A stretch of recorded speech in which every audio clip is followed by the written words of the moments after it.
여러분, 보통 우리가 스마트폰 켤 때 나름 목적이 다 있잖아요. 누군가한테 온 메시지를 확인한다거나, 오늘 날씨를 본다거나. 그렇죠. 처음엔 다 목적이 있죠. 네, 근데 정신을 차려보면 나도 모르게 화면을 계속 위로 쓸어 올리고 있고, 시간은 막 30분이 훌쩍 지나가 있습니다. 이건 마치 그 시계도 없고 창문도 없는 거대한 디지털 카지노에 발을 들이는 거랑 똑같아요. 오늘 2026년 4월 7일 화요일인데요. 오늘 저희가 깊이 파헤쳐볼 자료들이 바로 이 디지털 카지노에 대한 내용입니다. 아주 정교하게 설계된 카지노죠. 우리는 스스로 통제력을 쥐고 있다고 믿고 싶어 하지만 사실은 끝없이 그리고 되게 불규칙하게 도파민 보상이 쏟아지는 슬롯머신 앞에 앉아있는 셈이거든요. 맞아요. 근데 2026년 현재를 보면요. 이 카지노 안에 완전히 상반된 두 개의 방이 존재합니다. 하나는 15초마다 번쩍이면서 즉각적인 자극을 쏘아대는 화려한 슬롯머신 방이고요. 다른 하나는 푹신한 의자에 앉아서 1시간 동안 깊은 이야기에 빠져드는 프리미엄 상영관 같은 곳이에요. 네, 완전히 다른 세계죠. 그래서 오늘 우리가 진행할 심층 탐구의 목표가 바로 이 두 방 사이에서 벌어지는 치열한 디지털 컨텐츠 전쟁, 그러니까 숏폼 대 롱폼의 진짜 현실을 파헤쳐보는 겁니다. 오늘 준비된 자료들이 엄청나죠? 네, 오늘 살펴볼 자료들의 면면을 보면 이 전쟁이 얼마나 다각도로 진행되고 있는지 알 수 있습니다. 우선 요르단대학교 의학연구팀의 인지과학 논문을 통해서 우리 뇌에서 벌어지는 일을 살펴볼 거고요. 와, 의학 논문까지요? 네, 거기다 무려 1600만 개의 유튜브 영상을 분석한 아카이브 학술 논문, 그리고 유튜브의 최신 글로벌 컬처 앤 트렌드 리포트, 마지막으로 스와이더나 미디어 플래너스 같은 업계 최고 마케팅 에이전시들의 실제 비즈니스 데이터까지 방대하게 종합해봤습니다. 그러니까 단순히 짧은 게 대세냐 긴 게 대세냐 이런 뻔한 이야기를 하려는 게 아니라는 거네요. 이 두 포맷의 알고리즘이 기술적으로 어떻게 다르게 작동하는지, 이게 청취자 여러분의 뇌구조나 지갑 사정에 어떤 물리적인 타격을 주는지 그 메커니즘을 뜯어볼 겁니다. 자, 그럼 먼저 우리가 그 슬롯머신 방, 그러니까 숏폼 영상으로 딱 스와이프해서 들어가는 그 첫 순간으로 가보죠. 뇌과학 관점에서 이때 무슨 일이 벌어지는 겁니까? 그 요르단 대학교의 오바다 알레이먼 연구팀이 발표한 논문을 보면요. 숏폼 콘텐츠 소비가 청년층의 인지 능력에 미치는 영향을 추적했거든요. 결론이 꽤 충격적입니다. 숏폼 시청 시간이 길어질수록 실험 참가자들의 기억력이 뚜렷하고 지속적으로 감소한다는 거예요. 잠깐만요. 숏폼을 많이 본다고 기억력이 떨어진다고요? 아니, 저는 그냥 출퇴근길에 뇌를 잠깐 쉬게 해주려고 가볍게 보는 건데 이게 뇌세포를 파괴라도 한다는 뜻입니까? 물리적으로 뇌세포를 태워버린다는 그런 극단적인 뜻은 아닙니다. 여기서 우리가 집중해야 할 메커니즘은 부호화라는 과정이에요. 인코딩이라고도 하죠. 부호화요? 네. 우리가 어떤 정보를 기억하려면 뇌가 그 정보를 딱 붙잡고 이해하고 분류해서 저장소에 넣는 집중의 시간이 필요하잖아요. 근데 숏폼은 이 부호화 과정을 원천적으로 차단해버리는 특징이 있어요. 15초나 30초마다 영상이 막 바뀌어버리니까 뇌가 정보를 분류할 틈을 안 준다는 거군요. 바로 그겁니다. 빠르고 단편적인 자극이 쉴 새 없이 쏟아지면 뇌는 정보를 기태 처리하는 대신에 그냥 다음 자극에 즉각적으로 반응하는 대기 상태에만 머물게 되거든요. 계속 다음 자극만 기다리는 거네요. 그렇죠. 결국 시오폼이 기억력을 직접 지우개처럼 지우는 게 아니라 정보 처리의 가장 필수 관문인 집중력을 먼저 망가뜨리는 겁니다. 집중하지 못하니까 당연히 뇌에 남는 정보가 없어서 기억력 저하로 이어진다는 인과관계인 거죠. 와, 이거 비유하자면 숏폼은 뇌에 쉴 새 없이 들이붓는 설탕물 같네요. 마시는 그 순간에는 번쩍 깨는 것 같고 혈당이 오르지만 결국 뇌의 기초 체력은 다 갉아먹는 거죠. 아주 정확한 비유입니다. 설탕물 러쉬 같은 거죠. 근데요, 이렇게 청취자 여러분의 소중한 집중력을 떨어뜨리는 포맷을 플랫폼 알고리즘은 왜 이렇게 미친 듯이 우리한테 추천하는 걸까요? 알고리즘의 진짜 의도가 궁금합니다. 여기서 되게 냉정한 현실이 나옵니다. 알고리즘은 사용자의 뇌 건강에는 약간 슬프게도 전혀 관심이 없습니다. 알고리즘 코어에 심어진 유일한 지상과제는 어떻게든 사용자를 이 플랫폼 안에 1초라도 더 가둬두는 것, 오직 그거 하나거든요. 체류 시간 확보요? 맞습니다. 그래서 숏폼 알고리즘은 기존의 롱폼 영상과는 완전히 다른 아주 공격적인 사냥꾼 엔진을 가동합니다. 사냥꾼 엔진이요? 표현이 재밌는데 구체적으로 어떻게 사냥을 하죠? 롱폼 영상은 보통 시청자가 썸네일을 보고 자기가 선택해서 들어오잖아요. 반면에 숏폼은 사용자가 원하든 원하지 않든 피드에 강제로 밀어넣는 구조입니다. 그래서 이 사냥꾼 엔진은 철저하게 영상의 첫 1초에서 3초 구간만 평가해요. 딱 3초만 본다고요? 네, 거기서 시각적 충격이나 강렬한 후킹을 주지 못해서 시청자가 3초 이내 화면을 위로 넘겨버린다. 이 이탈률이 20%를 넘어가면 알고리즘은 그 영상을 그냥 죽은 고기로 취급하고 더 이상 노출시켜주지 않습니다. 와, 3초 안에 80% 이상의 사람들을 붙잡아두지 못하면 그냥 확 버려지는 거군요.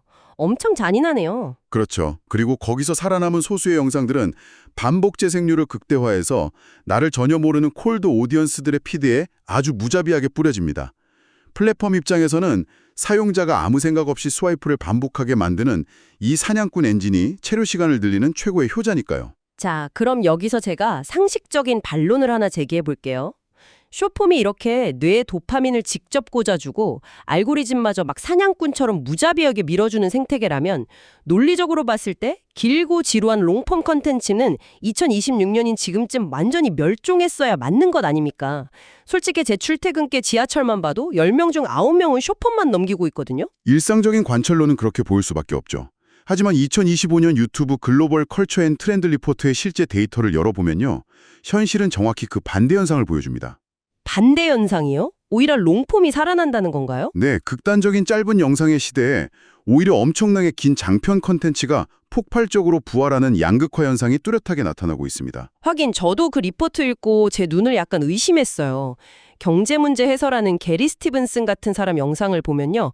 복잡한 인플레이션 얘기를 차트 띄워놓고 30분, 40분씩 설명하는데 조회수가 터지잖아요. 맞아요. 엄청나죠. 아니 15초도 못 견디고 스와이프 해버리는 대중들이 왜 1시간짜리 경제 분석 영상이나 극한 생존 다큐멘터리에 몰입하는 걸까요? 이 역설의 메커니즘을 풀려면 무려 1600만 개의 유튜브 영상을 분석한 아카이브 학술 논문 데이터를 들여다봐야 됩니다.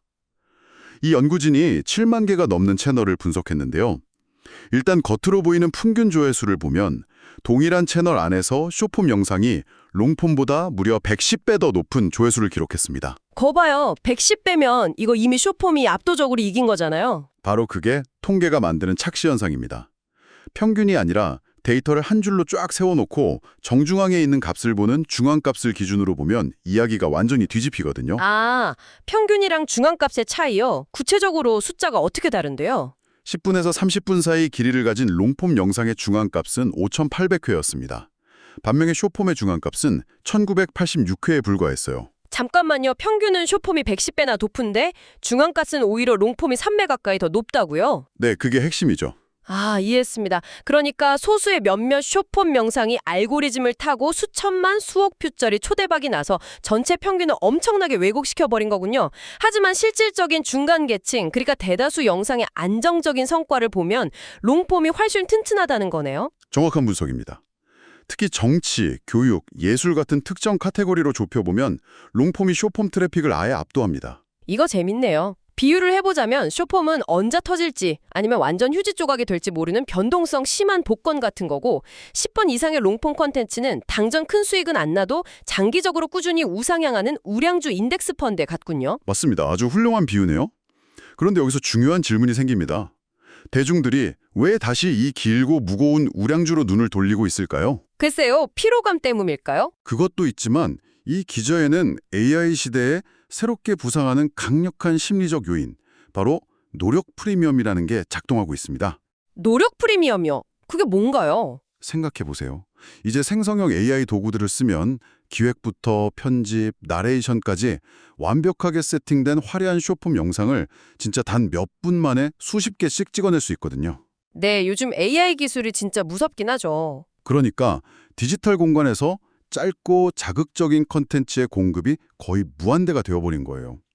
인간의 뇌는 흔한 것에는 더 이상 가치를 부여하지 않습니다. 아, 그래서 대중들이 역설적으로 인간의 끈기와 엄청난 시간, 노력이 투입된 긴 호흡의 콘텐츠에 더 큰 가치와 신뢰를 부여하는 거군요. 맞아요. 막 크리에이터 고재영 씨 채널 보면 무인도 7일 생존기나 30일 동안 100만 보 걷기 같은 극한의 도전을 하잖아요. 그게 1시간짜리 긴 영상인데도 사람들이 끝까지 다 봅니다.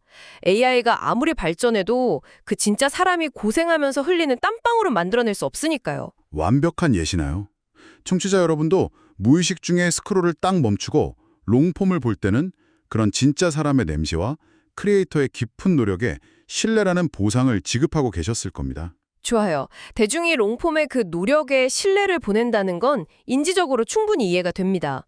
근데 결국 이 바닥도 비즈니스 아닙니까? 그렇죠. 돌이 중요하죠. 네, 이 추상적인 신뢰가 실제 현실의 비즈니스 생태계에서 얼마나 차가운 수익으로 환산되고 있는지 그 숫자 데이터를 좀 보고 싶습니다. 네, 그 현실을 아주 적나라하게 보여주는 게 바로 스와이도 마케팅 보고서입니다. 최근 몇 년간 업계에서 되게 기이한 현상이 속출했어요. 마케팅 대행사들이 고객사 유튜브 채널에 들어가서 숏폼으로 조회수를 수백만 매 만들어주고 구독자도 막 수만 명씩 펌핑을 해줬습니다. 근데 몇 달 뒤에 이 대행사들이 가차없이 해고당하는 거예요. 아니, 클라이언트가 요구하는 대로 조회수랑 구독자를 수백만씩 맞춰줬는데 왜 해고를 당해요? 대행사 입장에서는 엄청 억울하겠는데요? 클라이언트들이 바보가 아니기 때문이죠. 숏폼으로 모은 그 화려한 숫자들은 실제 비즈니스의 리드 창출이나 매출 전환과는 아무런 상관이 없는 철저한 허영심 지표에 불과하다는 걸 깨달아 버린 겁니다. 허영심 지표라. 그러니까 숏폼 시청자들은 피드에서 우연히 영상을 보고 재미있어서 구독 버튼은 툭 누를지 몰라도 그 브랜드 제품을 진짜로 사기 위해서 지갑을 열거나 하진 않는다는 거군요. 그렇습니다. 플랫폼 자체의 수익 창출 욕구만 봐도 이 두 포맷의 가치 차이는 극명하게 나뉘어요. 유튜브 파트너 프로그램에 가입해서 돈을 벌려면 롱폼은 시청시간 4,000시간이 필요하잖아요. 네, 보통 그렇게 알고 있죠. 근데 숏폼 시청시간은 이 4,000시간에 단 1초도 합산되지 않습니다. 숏폼으로 수익을 내려면 별도로 90일 동안 1,000만 뷰라는 어마어마한 허들을 넘어야 해요. 와, 90일 만에 1,000만 뷰요? 그건 진짜 일반 크리에이터들한테는 가혹한 조건이네요. 그럼 실제 조회수당 수익, 그 단가는 어떻습니까? 여기서 결정적인 타격이 옵니다. 1,000회 조회당 수익을 뜻하는 RPM 지표를 비교해보면요. 숏폼의 RPM은 2020년 기준으로 여전히 0.01달러에서 0.06달러 선에 머물러 있습니다. 1달러도 안 되네요. 네, 반면에 롱폼은 기본이 2달러에서 10달러 선이고요. 교육이나 비즈니스처럼 타겟이 명확한 카테고리는 그 몇 배로 치솟습니다. 똑같이 100만 뷰를 기록해도 수익은 숏폼이 50달러 벌 때 롱폼은 10,000달러를 번다는 뜻이에요. 무려 수백 배 차이가 나는 거죠. 진짜 격차가 엄청나네요. 아까 자료 보니까 미디어 플래너스 보고서에 등장한 변호사 마케팅 사례가 있던데 이게 딱 지금 이 현실을 짚어주는 것 같습니다. 네, 그게 아주 뼈아픈 예시죠. 전문직 마케팅의 현실이랄까요? 두 명의 변호사 이야기였죠. A 변호사랑 B 변호사. 맞습니다. A 변호사는 트렌드에 맞춰서 막 경찰 조사 시 절대 하면 안 되는 말 3가지 이런 식의 가벼운 15초짜리 숏폼을 100개 넘게 올려서 단숨에 팔로워 1만 명을 모았어요. 1만 명이면 꽤 성공했네요. 근데 반면에 B 변호사는 좀 딱딱하더라도 실제 법정 판례나 방어 전략을 10분짜리 롱폼으로 아주 깊게 다뤘습니다. 구독자는 고작 1,000명에 불과했고요. 그럼 겉으로만 보면 팔로워 1만 명인 A 변호사가 훨씬 잘 나가는 유튜버 아닙니까? 숫자로만 보면 그렇죠. 하지만 실제 수백만 원 단위의 수입료가 오가는 고관여 상품, 그러니까 진짜 사건 의뢰는 구독자가 10분의 1밖에 안 되는 B 변호사의 사무실로 다 몰려들었습니다. 의뢰인 입장에서 한번 생각해 보세요. 내 인생에 빨간 줄이 가느냐 마느냐 하는 절체절명의 위기인데 길거리에서 15초짜리 짧은 팁 던져주는 사람한테 내 인생을 맡길까요? 아니면 15분 동안 나를 화관 앞에 앉혀놓고 자신의 전문성을 아주 차분하고 깊이 있게 증명한 사람에게 맡길까요? 와, 무슨 말인지 너무 확 와닿네요. 결국 이걸 비즈니스로 환산하면 숏폼은 불특정 다수한테 툭툭 던지는 길거리 전단지 같은 거고 롱폼은 사무실에 마주 앉아서 깊게 이야기 나누는 1대1 심층 상담이라는 거네요. 완벽한 요약입니다. 근데요, 제가 만약 비즈니스 오너라면 이런 현실적인 고민이 들 것 같아요. 아무리 1대1 심층 상담이 중요하다고 해도 밖에서 길거리 전단지를 안 뿌리면 아예 우리 사무실 문을 열고 들어오는 사람조차 없는 거잖아요. 롱폼이 돈이 된다고 해서 트래픽을 몰아주는 숏폼을 아예 안 할 수는 없는 거 아닙니까? 아주 예리한 포인트입니다. 여기서 중요한 게 바로 두 포맷의 역할을 철저히 분리해서 이해하는 거예요. 숏폼은 그 자체로 돈을 벌어다주는 캐시카우가 아닙니다. 하지만 나를 모르는 대중에게 강제로 도달하는 확산력, 그 입구 역할로는 타의 추종을 불허하죠. 철저하게 마케팅 도구로 써야 한다는 거군요. 네, 현재 마케팅 에이전시들의 공통된 통찰이 바로 그겁니다. 숏폼은 단독 수익 모델이 아니라 철저히 롱폼이라는 본진으로 유입시키기 위한 깔때기로 써야 한다는 거죠. 그렇군요. 숏폼으로 사람들을 문 앞까지 모으고 롱폼에서 진짜 신뢰를 쌓는다. 자, 그럼 가장 실전적인 이야기로 넘어가 보겠습니다. 2026년 현재 가장 똑똑한 크리에이터나 브랜드들은 이 둘을 구체적으로 어떻게 결합해서 시너지를 내고 있습니까? 이 연결의 메커니즘을 우리는 플라이휠 전략이라고 부르는데요. 이 전략을 이해하려면 먼저 시장에서 10분대 미드폼이 완전히 몰락한 배경을 알아야 됩니다. 10분대 미드폼이요? 예전엔 유튜브 무조건 10분이 국룰이었잖아요. 네, 그랬었죠.